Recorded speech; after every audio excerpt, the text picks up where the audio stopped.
khususnya sekarang sudah 21 tahun berada di Kota Tasikmalaya dan alhamdulillah kami masih eksis, artinya masih dipercaya oleh masyarakat. Tidak seperti halnya yang lain-lain. Betul. Nah, jadi di Bakti Kencana ini salah satu di Priangan Timur yang membuka jurusan kecantikan hanya di Bakti Kencana Tasikmalaya. Bagaimana ke depan bangunan ini menjadi tidak roboh? Kan gitu ya? Atau dalam sarana prasarana nih, meja atau bangku, gimana caranya kan harus tetap utuh. Nah, kenapa kita bahasa Jepang dikenalkan dari kelas 1? Supaya anak-anak, oh ternyata budaya Jepang seperti ini ya, keren ya. Bagaimana nih kalau saya kerja di sana?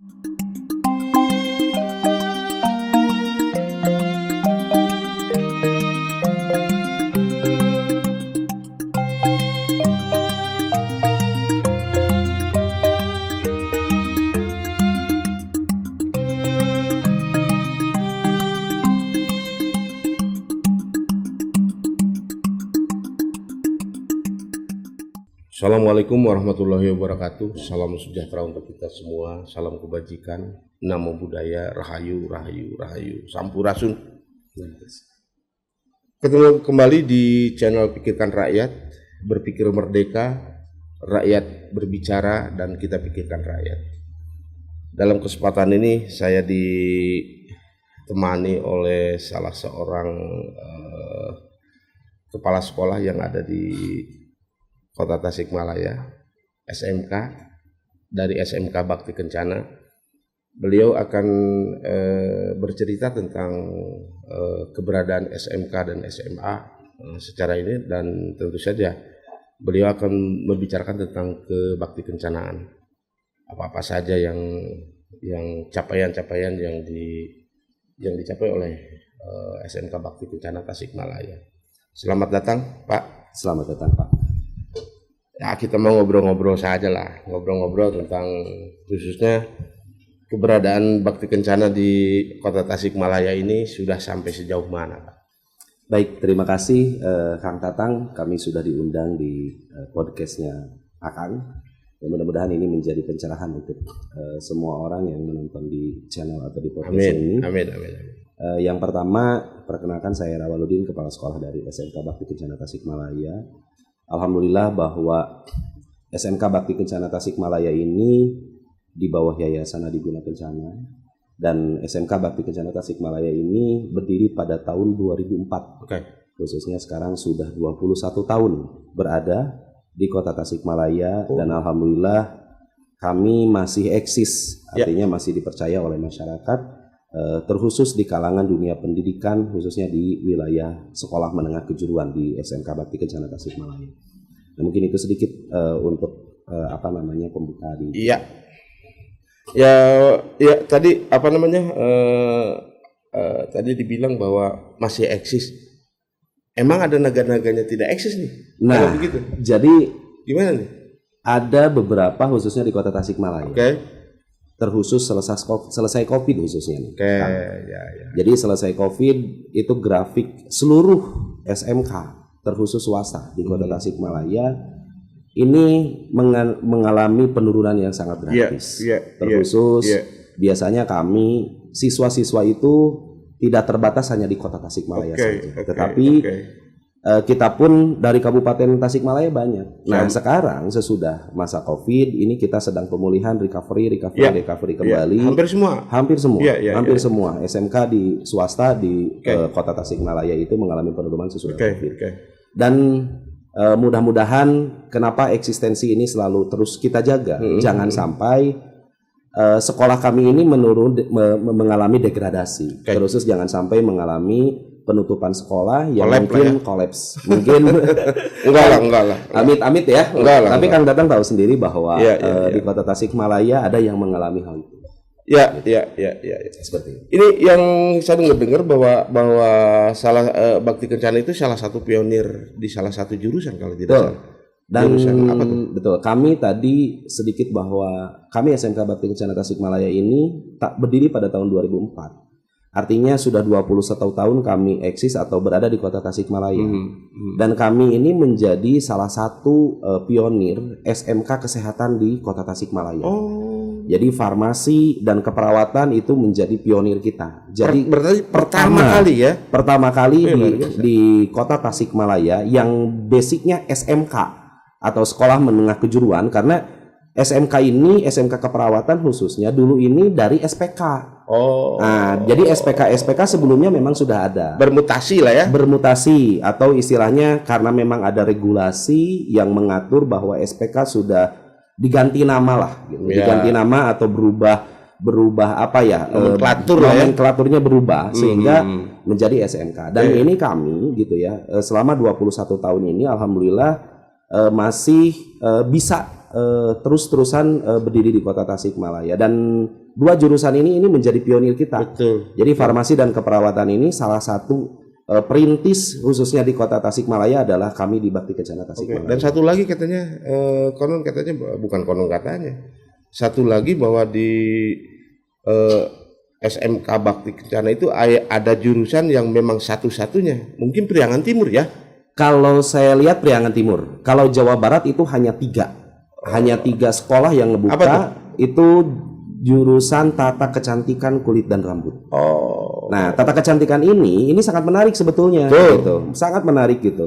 Kenapa menariknya? Bahwa tata kecantikan ini paradigma dari masyarakat harus mulai terbuka sekarang. Karena SMK salah satu untuk mencetak generasi ke depan itu untuk menjadi pegawai atau pekerja atau berwirausaha, karena tujuan dari SMK ini adalah berwirausaha, melanjutkan dan bekerja.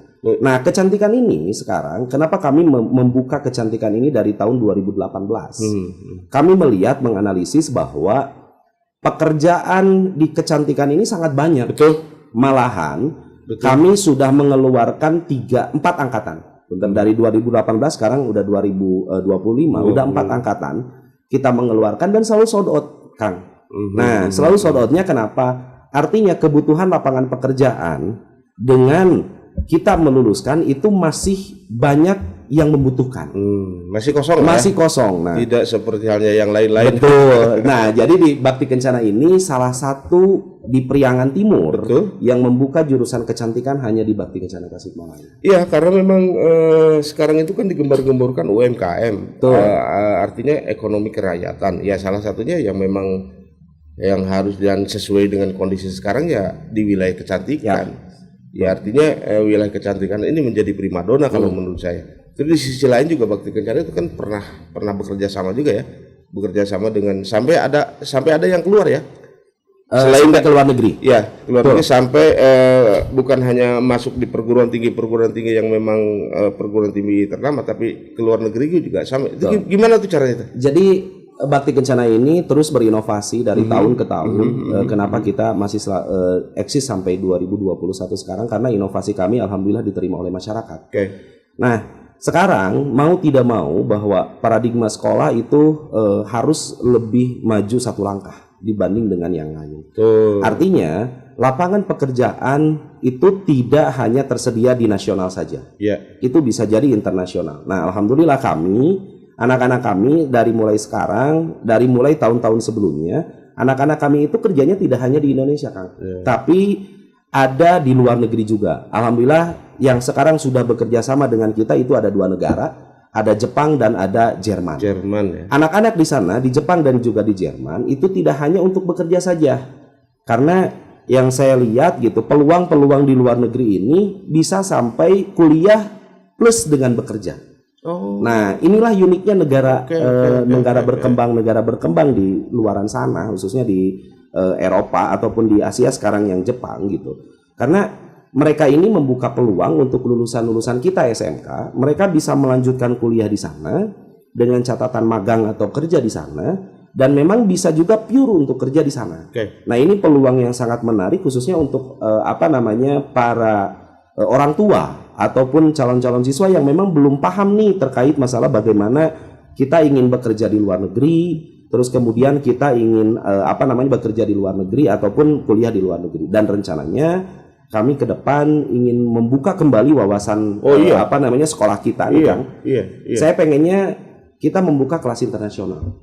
Supaya jangkauan untuk negaranya tidak hanya terbatas untuk dua negara ini. Ini menarik ini. Betul. Nah, terkait ini kita ngobrol aja ya. Ngobrol aja dengan kondisi SMK yang tadi dikatakan bahwa khususnya SMK pasca Covid itu agak menurun ininya, animonya lah katakanlah seperti itu. Terus sekarang kan muncul apa namanya, aturan ya kebijakan yang memang kebijakan yang ya kita tahu semua KDM itu kan seperti apa. Nah, terkait soal pendidikan di salah satu pihak bahwa pendidikan itu digenjot, pendidikan, kesehatan dan ekonomi. Tapi di hal lain ada kebijakan yang memang sedikit besarnya mendadak gitu. Artinya ketika mendadak yang memang berpengaruh itu punten aja nih. Yang berpengaruh itu memang untuk teman-teman swasta sebetulnya. Kalau teman-teman negeri mah kan ada subsidi yang jelas dan sebagainya. Sementara swasta dengan hal-hal yang misalkan tiba-tiba ada tunggakan untuk apa namanya? Untuk ijazah dan sebagainya, dan itu tidak boleh ditahan. Sementara konsekuensinya yang menunggak itu saya yakin 100% ketika menunggak itu mah salah satu trik bahwa si siswa itu katakanlah belum selesai tentang persoalan administrasi, tapi memang ada janji dari pemerintahan provinsi, katanya itu mau dibayar, digantikan atau memang berapa yang menunggak dan nanti digantikan sudah sejauh mana tuh persoalan itu yang apa benar nih sudah mengena di SMK, apa memang hanya omon-omon saja misalkan. Jadi sebetulnya regulasi itu polemik untuk sekolah swasta ini sangat besar. Iya, betul. Yang ketika Pak KDM mengumumkan bahwa ijazah harus dibagikan. Betul. Gitu ya. Ijazah harus dibagikan dengan kondisi bahwa sekolah baik itu negeri ataupun swasta itu menerima bantuan dari pihak pemerintah khususnya provinsi. Nah, kami sebagai pelaksana di sekolah memang ini menjadi bingung dan tidak bingung juga. Di satu sisi kita ketika sekolah swasta kita punya yayasan, Pak. Betul. Berkembangnya yayasan swasta itu kan awal mulanya dari siswa, oleh siswa dan untuk siswa juga. Betul. Itu adalah kondisi dari swasta. Beda dengan yang negeri, Pak. Gitu ya, negeri kondisinya semua tersuplai oleh pemerintah, baik itu pusat ataupun provinsi. Tetapi gitu ya, ketika di lapangan ada polemik, ada perbincangan, negosiasi beserta dengan yang lain-lainnya. Mau tidak mau, Pak, gitu ya. Kita di ibarat bapak kita adalah dinas, gitu ya. Nah, baik itu dinas pendidikan yang ada di kota kabupaten, gitu ya, ataupun di dinas provinsi. Ketika memang surat edaran sudah ada, kemudian kita sebagai pelaksana ya harus melaksanakan mau tidak mau, gitu kan ya. Dengan konsekuensi. Iya, betul seperti itu. Like dislike lah. Jadi istilahnya seperti ini. Kalau kita tidak melaksanakan bagaimana? Ya. Kita melaksanakan bagaimana juga. Tetapi dalam situasi ini, gitu Pak ya, kami betul-betul istilahnya bagaimana mensiasati, Pak. Mensiasati dari masalah pembiayaan harus seperti apa, kemudian komitmen dengan orang tua seperti apa. Jangan sampai nanti begini, Pak, seakan-akan asumsinya ketika masuk sekolah ke swasta itu seperti gratis. Nah, itu paradigma itu jangan sampai disamakan dengan yang negeri, khususnya seperti itu, karena swasta mau tidak mau kebutuhannya berbeda, kemudian kita dari berbagai aspeknya pun dikelola oleh swasta juga atau oleh sekolah itu sendiri, gitu ya. Jadi bagaimanapun kondisinya, kita sebagai sekolah baik swasta ataupun negeri, dengan adanya kebijakan ini, mau tidak mau, suka tidak suka, ya mengikuti saja. Tapi kan saya bisa kebayang bagaimana ketika manajemen yang memang untuk sekolah negeri itu seperti ini, sementara manajemen yang swasta itu kan ada dua sisi. Satu sisi untuk memang manajemen di dalam lembaga itu sendiri, tapi pertanggungjawaban kita kan ada di yayasan nih. Dan ketika muncul kemarin kebijakan yang seperti itu, saya kebayang. Tapi tidak apa-apa ya. Kalau tidak apa-apa, apa-apa. Kalau apa-apa, tidak apa-apa. Gitu. Ya mudah-mudahan. Menarik. Tapi maksudnya tidak apa-apa. Kalau tidak apa-apa ya tidak apa-apa. Kalau apa-apa ya apa-apa. Tolong jabarin supaya masyarakat juga paham. Jadi sebetulnya gini, mau tidak mau gitu ya. Tadi saya bilang bahwa kondisinya tidak apa-apa. Bagaimana kondisi di lapangan pengembangan justru sekarang dengan adanya, jujur saja tunggakan yang ada di anak ini. Pengembangan sekolah menjadi terhambat. Betul itu. Menjadi terhambat. Betul. Gitu ya. Tidak seperti negeri ya. Betul. Negeri mah kalau misalkan ada bangunan, walaupun sebetulnya mah ada ya bantuan untuk misalkan bantuan dari pemerintah tentang bangunan dan sebagainya. Secara perlakuan mah tidak jauh beda ya. Ada PIP, ada betul. Ada ini. Kalau secara perlakuan sebetulnya negeri dan swasta sama saja. Cuman mungkin sumber dana yang masuk khususnya yang berbeda. Gitu. Kalau negeri itu pure memang dari pemerintah. Kalau memang swasta memang ada dari masyarakat juga. Ya. Nah kondisinya gitu ya penjelasannya. Kami khususnya mungkin pengembangan sarana prasarana, maintain, beserta dengan yang lain-lain. Artinya kan gini. Ketika gedung dibuat, bukan hanya dibuat saja kan, betul. Tapi harus dipelihara. Betul. Nah, bagaimana cara meliharanya? Jelas kita semuanya tidak munafik bahwa pemeliharaan tersebut itu besar. Otomatis oleh dana. Ya. Ada dana alokasi dan besar. Ya, kalau dibilang besar ya. Maintenance itu besar. Betul. Tapi akhirnya gitu Kang. Jadi yang paling pola yang paling harus kita pikirkan adalah bagaimana ke depan bangunan ini menjadi tidak roboh, kan gitu ya? Atau dalam sarana prasarana nih, meja atau bangku, gimana caranya kan harus tetap utuh. Karena kalau kita swasta, kita harus memperlakukan siswa itu kita dagang dengan siswa, dagang pelayanan kan gitu ya. Jasa lah ya. Jasa lah gitu kan. Sementara fasilitas yang mereka dapatkan gitu itu harus sesuai, karena mereka secara cost gitu ya orang tua mengeluarkan. Nah, kondisinya mau tidak mau apa yang tadi saya bilang bahwa like dislike kita harus menerima apa yang sudah menjadi kebijakan dari pemerintah. Apapun itu, bagaimanapun itu. Ya paling-paling nanti mudah-mudahan untuk ke depan sebetulnya harapan kami yang pertama bagaimana caranya sekolah swasta ini jangan dianggap sebelah mata, Pak.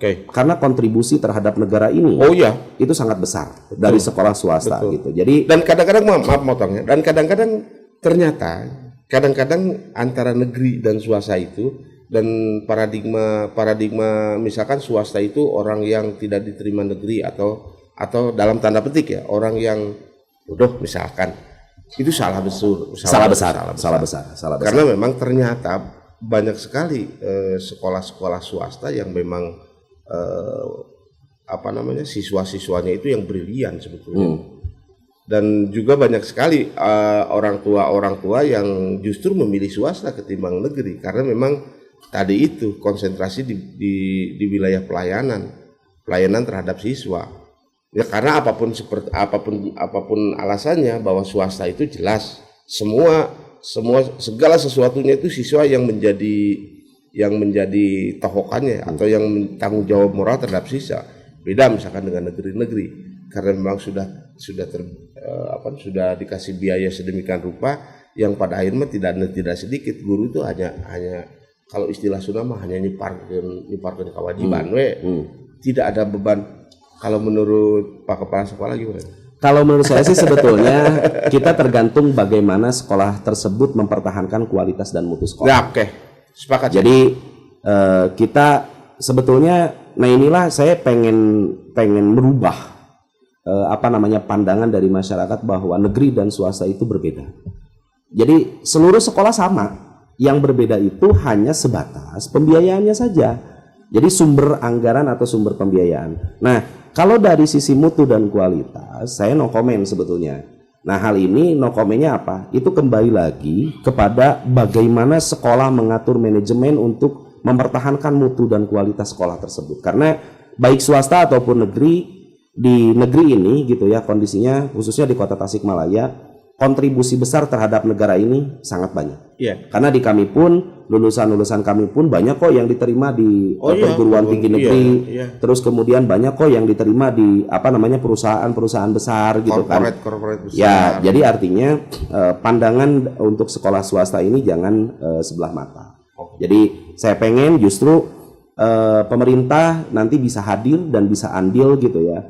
Jangan sampai misalkan menambah lagi sekolah negeri kembali yang akhirnya tidak melihat nih sekolah swasta yang kontribusinya sangat besar gitu ya terhadap kota ataupun terhadap negeri ini. Poinnya saya tangkap.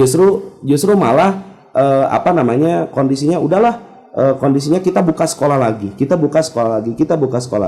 bijak ya. Kalau menurut saya kurang bijak, bukan tidak bijak, kurang bijak karena kondisinya harus melihat bahwa swasta itu peran penting untuk pendidikan ini tidak ada yang berbeda. Semuanya sama untuk memajukan bangsa ini gitu ya. Kalau kualitas tadi saya bilang itu kembali lagi kepada sekolahnya masing-masing. Terus ini lagi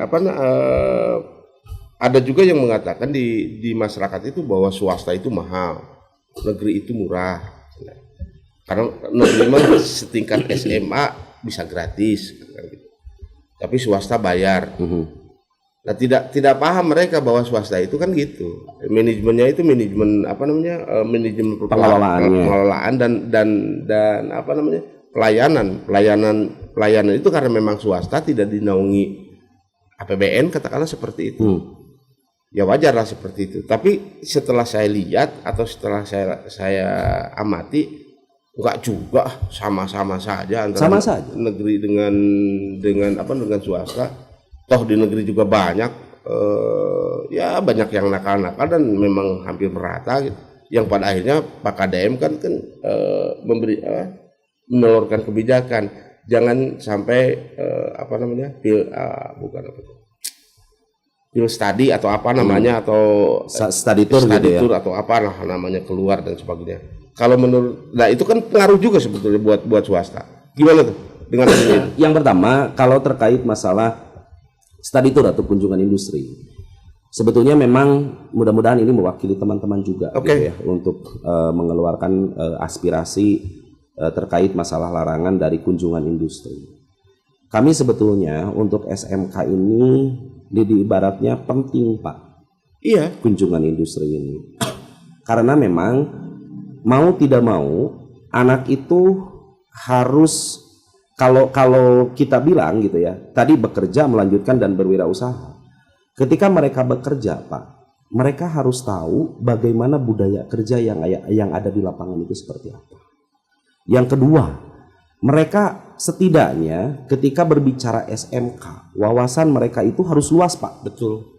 Tidak bisa hanya secara teoritis. Betul. Dan itu mereka harus begini. Kalau di ibarat kita menonton YouTube dengan melihat langsung ke lapangan itu pasti akan berbeda.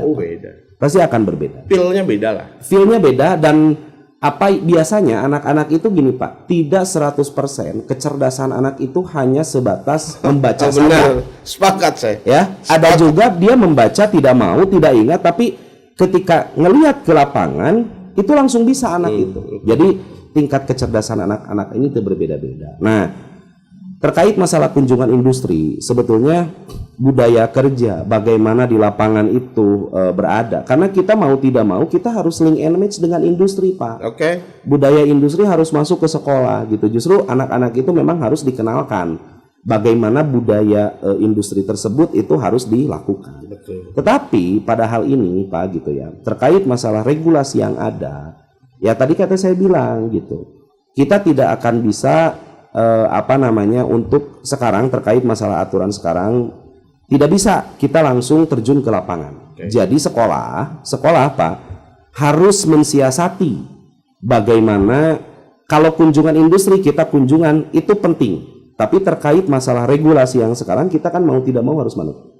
Nah, akhirnya kita di lembaga pendidikan harus mencari bagaimana metode pembelajaran ketika kunjungan industri itu masuk ke dalam pembelajaran tersebut. Akhirnya mau tidak mau kita harus menyusun gitu ya terkait masalah bagaimana budaya industri itu harus ada di sekolah.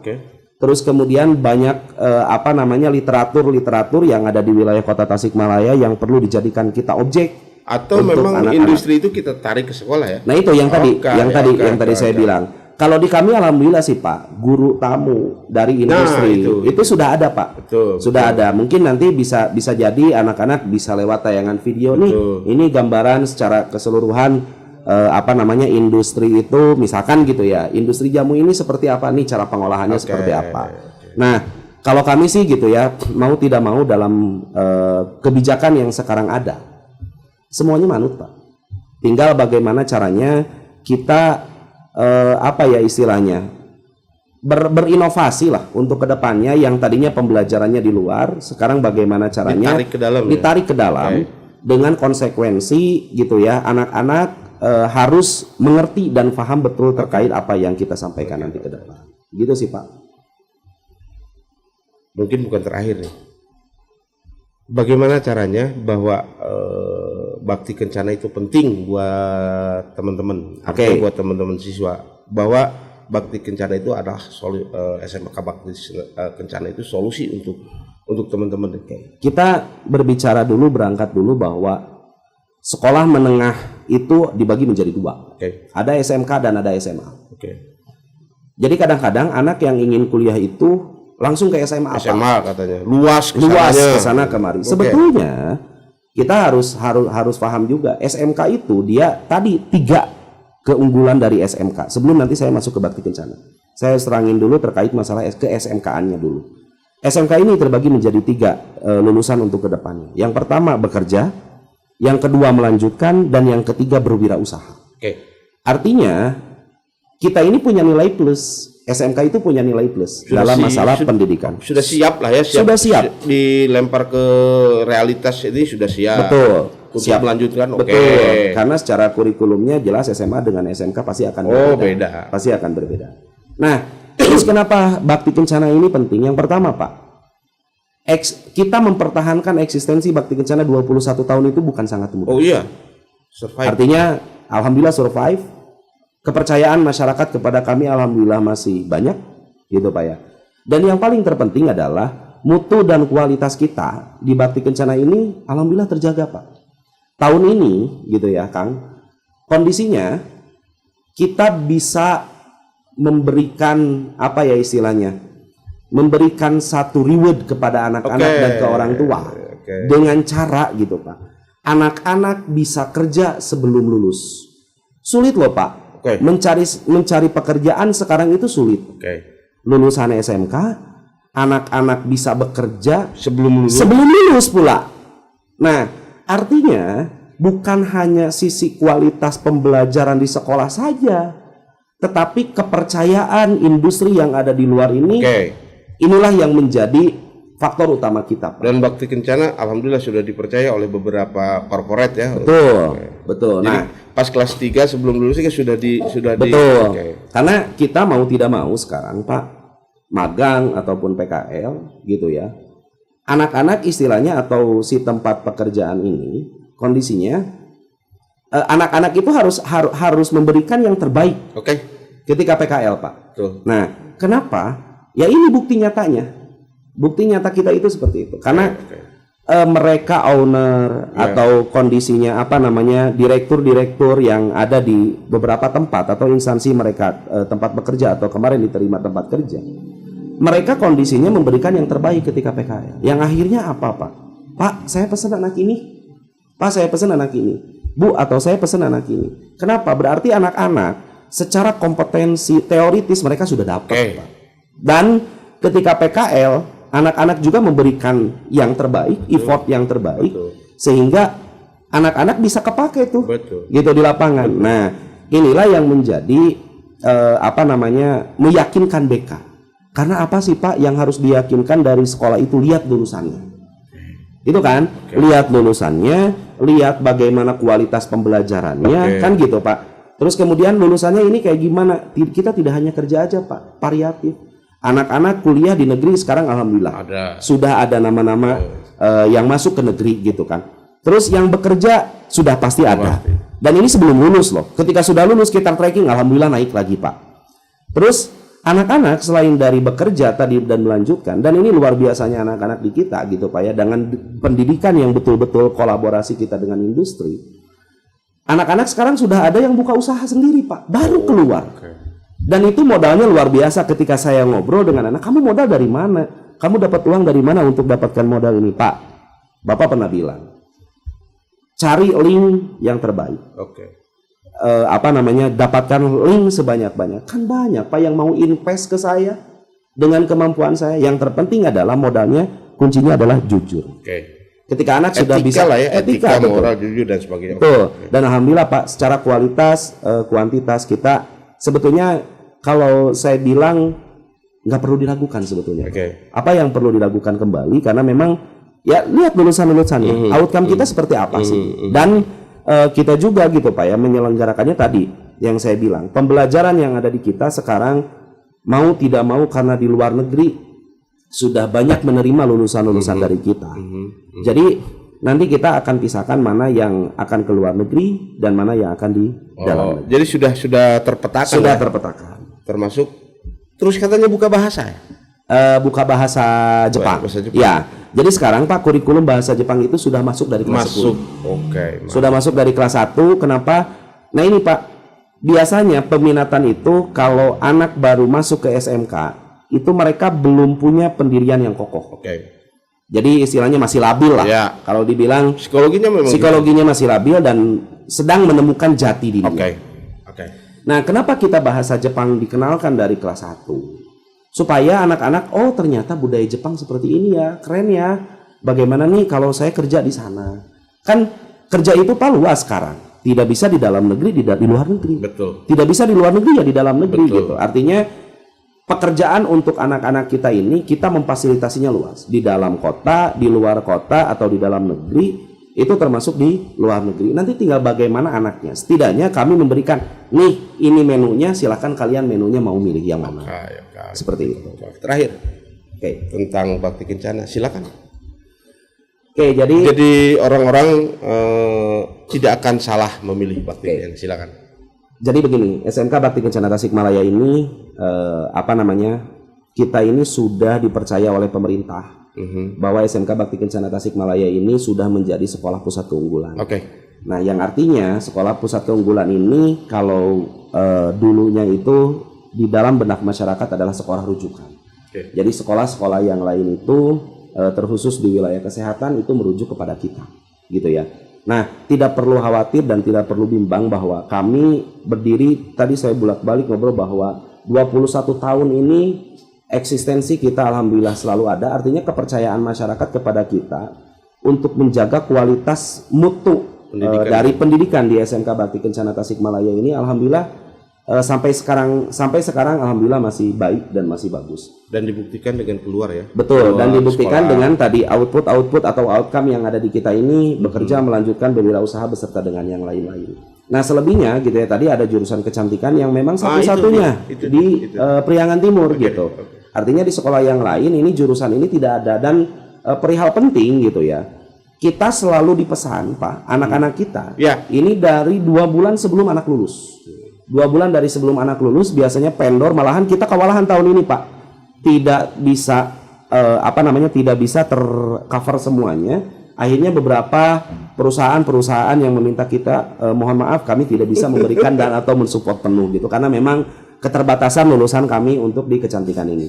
Nah ini mudah-mudahan menjadi membuka gitu ya Pak ya, membuka paradigma dari masyarakat bahwa SMK Bakti Kencana Tasikmalaya terkhusus ini kualitas dan mutu pembelajarannya tidak perlu diragukan kembali gitu karena kami setiap tahun selalu berinovasi bagaimana caranya mutu kualitas tadi menjadikan pendidikan nasional ini menjadi sumber utama untuk anak-anak. Dan 3 pilar untuk SMK bekerja melanjutkan dan berwirausaha ini kita laksanakan dengan baik dan gitu sudah membuktikan ya. Sudah sangat membuktikan dari tahun ke tahun gitu ya. Kita selalu membuktikan, tinggal bagaimana sebetulnya gini Pak, terkait masalah mahal atau tidak itu kembali lagi kepada konsumen atau kepada orang tua. Enggak mahal. Ya, sebetulnya enggak mahal sebetulnya di kita gitu ya, masih worth it.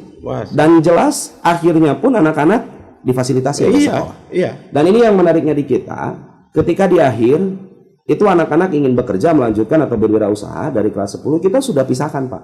Mana anak yang ingin bekerja, mana yang ingin melanjutkan, mana ini yang berusaha. Dipetakan sedemikian rupa tanpa ada pembedaan, semuanya sama. Tetapi nanti untuk ke depan, ketika kita sudah ada pola gambaran seperti ini, artinya kan kita tidak perlu ini yang mau kerja siapa ya, nggak perlu cari bingung-bingung lagi, tinggal seleksi aja orang-orang yang memang sudah notabene ingin minat ke wilayah pekerjaan tersebut. Nah itu mungkin yang perlu kita perlu kita sikapi bersama supaya paradigma di masyarakat bahwa bakti kencana ini ternyata memang sudah eksis sangat lama dan kualitas mutunya sudah sangat terjaga. Alamatnya. Oke, alamatnya ini ya yang paling penting ya. Penting alamatnya. Kadang-kadang ini nih, kadang-kadang SMK Bakti Kencana Tasikmalaya di mana sih? Nah itu. Padahal BK ya SMK Bakti Kencana atau BK ini gitu ya. BK Tasik atau BK gitu. BK ini berada di Jalan Insinyur Haji Juanda nomor 2 Bepas, khususnya atau tepatnya di pinggir Rumah Sakit Prasetya Bunda. Atau lebih ininya kalau nggak tahu di Jati dan dekat Pul Budiman, Pak. Nah, dari Pul Budiman tinggal kalau arah dari Mitra Batik sebelum Pul Budiman, kalau arah dari Rancabango itu sesudah Pul Budiman. Ciri khasnya adalah pokoknya BK itu terkenal dengan warna catnya kuning oranye. Oke. Itu ya. Iya, baik. Terima kasih, Pak.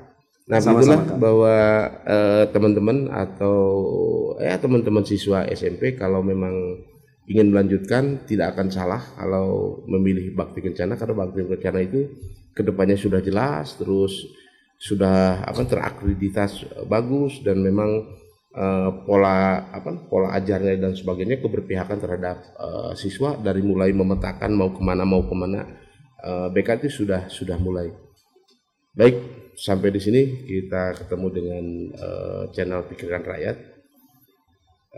Rakyat bicara, berpikir merdeka, dan kita pikirkan rakyat. Nah, salah satunya itu juga kita memikirkan bagaimana bonus demografi itu menyampai pada 2045 menuju Indonesia emas. Jangan sampai jadi menuju Indonesia cemas. Maka generasi kita harus garap sedemikian rupa untuk maju ke wilayah yang lebih baik dan lebih baik. Assalamualaikum warahmatullahi wabarakatuh. Waalaikumsalam.